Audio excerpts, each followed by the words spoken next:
Nada suara Zhang Jinrong tenang. Tapi dia mendengar ekspresi kaget Mu Haoyu. Kakak, kamu. Namun, setelah menjelaskan masalah tersebut, bayangan ilusi Zhang Jinrong berangsur-angsur menghilang. Seolah-olah dia menutup telepon. Di aula besar, hanya Zhang Jinrong yang berdiri sendiri. Dan tidak ada orang. Dan siluet itu tidak bisa berhenti bergetar. Seolah tekanan 4 tahun membuatnya bermartabat dan setengah langkah surga abadi seberat gunung. Di Heavenly Abyss City, mata Mu Haoyu tertutup rapat. Saya tidak tahu berapa banyak pikiran yang terlintas. Lagi pula, saya tiba-tiba membuka mata. Tetapi itu adalah niat membunuh. Oleh Tuan Kota, semua Raja Abadi dan bendera hitam berkumpul. Para pelanggar, dicincang. Bagaimana mungkin keluarga Feng tidak mendengar suara sekecil apapun dari benda sebesar itu? Di aula utama keluarga Feng, Feng Yan dan kerumunan penatua lainnya dapat digambarkan sebagai alis yang terbakar. Dan terus berputar. Feng Fanyi juga hadir.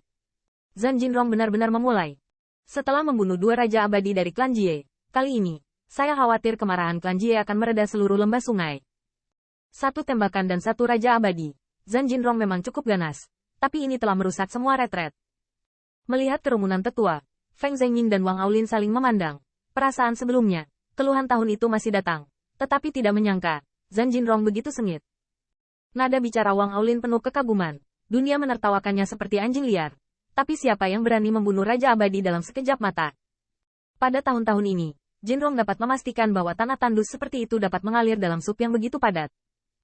Itu adalah karakter. Layak menjadi pejuang. Setiap perang yang berani dan baik. Namun, Feng Zhengying penuh dengan ketidakberdayaan.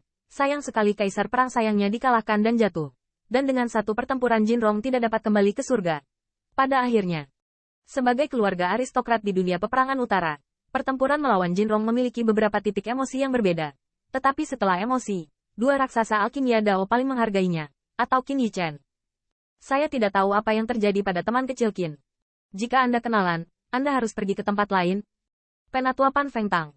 Tetapi dia khawatir. Patriark, apakah Anda mengatakan bahwa Jinrong bersedia melepaskan? Dia tidak punya jalan keluar sekarang. Saya khawatir dia tidak akan melepaskan bantuan besar Qin Yichen. Setelah Feng Zhengying memikirkannya, dia menggelengkan kepalanya. Tidak, Zhang Jinrong tidak bodoh. Dan dia jauh lebih sadar akan situasinya daripada kita. Yang lain mungkin tetap kuat. Bahkan Raja Abadi di lembah sungai sulit untuk pergi. Itu pengecualian. Jika teman kecil Qin ditahan secara paksa, itu merugikan saya jenius alchemy Dao. Liu Tian City sekarang sendirian dan tidak berdaya. Beraninya kamu menyinggung Pilmaster dunia lagi? Wang Aulin menjawab lagi. Saya hanya tidak tahu bagaimana teman kecil Qin akan memilih dirinya sendiri. Berapa banyak pasukan yang telah berkunjung dalam setahun terakhir, tetapi mereka langsung dibombardir oleh kota Liu Tian. Di antara mereka, rencana Zhang Jinrong sendiri, teman kecil Qin tidak akan berani melakukannya jika dia tidak setuju. Belum lagi kekuatan lain, bahkan Heavenly Abyss City dan keluarga Feng-nya menolak. Dari perspektif ini, teman kecil Qin benar-benar sangat bermoral. Feng Zhengying juga cemas. Berteriak pada jenggot perak. Mengajar moralitas adalah hal yang baik. Tetapi teman kecil Qin adalah usia yang penuh semangat. Tetapi 10 juta jangan merusak masa depan moralitas yang hebat. Mata indah Feng Fanyi berkilat saat mendengarkan. Di antara banyak Pilmaster, Qin Yichen memang merupakan alternatif. Tapi dia sangat mengaguminya. Belum lagi berat cabang zaitun keluarga Feng dan hutan Wang Ao miliknya. Kekuatan lain hanya akan semakin tinggi setiap kali mereka menemukan daerah aliran sungai. Tetapi Qin Yichen masih tidak tergerak. Hanya karena moralitas ini, tidak sebanding dengan Pilmaster lainnya. Dan Feng Yan juga menghela nafas. Berbicara tentang ini, masalah klan yang tiba-tiba dari masyarakat memiliki hubungan tertentu dengan Qin Pilmaster. Pada titik ini, 2 gangster alchemy Dao tidak dapat ditolak. Jika tidak mungkin untuk tidak memperhatikan kota Liu Tian selama bertahun-tahun. Dalam hal ini, keduanya hanya dapat mengatakan bahwa sensasi yang disebabkan oleh compound dan terlalu besar. Dan itu tidak hanya mempengaruhi alchemy Dao, tetapi juga menyebabkan kekacauan dalam situasi perang. Namun, tidak dapat dikatakan bahwa langkah Zhang Jinrong hingga hari ini disebabkan oleh Qin Yichen. Yang pertama memilih untuk menganggap Qin Yichen sebagai orang kepercayaannya dan harus menanggung harganya. Selain itu, tanpa Qin Yichen, apakah suku dunia akan melepaskan Jinrong? Berkat Qin Yichen, jika tidak, situasi di kota Tian hanya akan menjadi lebih buruk. Tentu saja, mereka tidak mengetahuinya sama sekali, dan klan Jie tiba-tiba membuat masalah, bukan karena senyawa dan yang dia keluarkan dengan Qin Yichen, tetapi karena tidak ada pertempuran. Saat berbicara, saya melihat tetua keluarga Feng berlari dengan tergesa-gesa, dan memberi hormat berkata, Patriark, Wang Senior, baru saja mendapat kabar, Tuan kotamu meminta Anda untuk memanggil 2 rekan dari dunia utara, lebih banyak lebih baik. Feng Zhengying mendengar ini. Mencondongkan tubuh ke depan, wajahnya berubah, untuk mengumpulkan rekan-rekan dari prajurit utara. Apa yang Tuan Kota ingin lakukan? Bukankah kita harus mendukung Kota Liu Tian? Penatua itu berkata, ini tidak terjadi. Kota Liu Tian dapat digambarkan sebagai kesepian sekarang.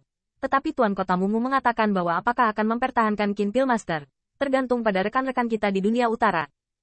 Begitu kata ini keluar, kedua kakak laki-laki itu saling memandang dan melihat Wang Aulin dengan cemas berkata, apakah ini berarti mengalirkan Kota Tian? Kemudian Penatua berpikir sejenak, dan menjawab, jika Anda tidak mengungkapkan posisi Kota Tian, tidak mudah bagi Tuan Kota Gembala untuk memimpin. Feng Zhengying tiba-tiba berdiri, tidak menyangka pertempuran ini Jinrong begitu benar. Sekarang dia telah berbicara. Maka dalam hal apapun, dao alkimia kita dalam perang utara tidak bisa duduk diam dan menyaksikan kejeniusan jatuh. Wang Aulin juga merupakan kuburan ekspresi. Apakah itu wajah teman kecil Qin? Atau menghormati nama belakangnya? Feng Tua, belum terlambat. Jadi mari kita hubungi rekan kerja. Feng Zhengying menundukkan kepalanya, dan waktu menjadi mengesankan. Lampu pompa seperti obor. Feng Yan patuh. Ambil token orang tua itu, dan nyatakan semua peringkat suci di atas Pilmaster di Northern Warfare. Datanglah ke Heavenly Abyss City untuk berkumpul. Ya. Sebuah token terbang keluar. Bukan perintah patriark keluarga Feng. Tetapi simbol status raksasa Pil Pagoda 3 di utara. Hal yang sama berlaku untuk Wang Aulin. Bagi saya, kirim seseorang untuk memberitahu Laolu dan biarkan dia datang juga. Token dari dua raksasa alchemy dao besar jatuh ke tangan mereka. Dan bobotnya tidak berat. Feng Yan memimpin dan memimpin sekelompok elder untuk pergi. Feng Zhengying menatap ke langit. Dan Yingsu secara otomatis tanpa angin. Suku Jie, bahkan jika kamu mendominasi dunia, kamu tidak dapat membunuh siapapun yang ingin membunuh. Pada saat yang sama, suku Jie, di halaman yang dikelilingi pegunungan dan sungai, berjalan di halaman, dan suasananya sangat bagus. Bergantung pada kekuatan mereka, anjing yang berkabung tidak bisa diblokir. Pada saat yang sama, saya tidak tahu di mana itu. Di hutan pegunungan, sosok itu sangat malu, tidak hanya kehilangan lengan, tetapi juga aliran darah di perut. Saya tidak akan membayangkan bahwa pusat kekuatan Immortal Monarch akan sangat mengecewakan tanpa merasakan nafasnya. Melihat ke belakang lagi, melihat siluet tajam itu akhirnya berhenti mengejar, alis Immortal Monarch sedikit tenang, mengeluarkan beberapa pil dan melemparkannya ke mulut, dan aliran darah dari lengan yang patah terhenti. Zhan Jinrong, Jinrong, kamu anjing gila menggigitku. Bagaimana aku bisa membuat perbedaan dengan Tuan Muda? Setelah mengutuk, Raja Abadi mengeluarkan token, dan karakter batas pada token itu horizontal dan vertikal. Seperti boneka raja. Setelah kekuatan abadi ditanamkan, Jie Ming, yang jauh dari Jie Clan, segera merasa bahwa dia dengan ringan berhenti di bawah kakinya. Tetapi ketika dia melihat identitas pembawa pesan, dia tidak bisa menahan cemberut. Ada dua orang di Jie Yuan. Mereka seharusnya memberitahunya secara pribadi.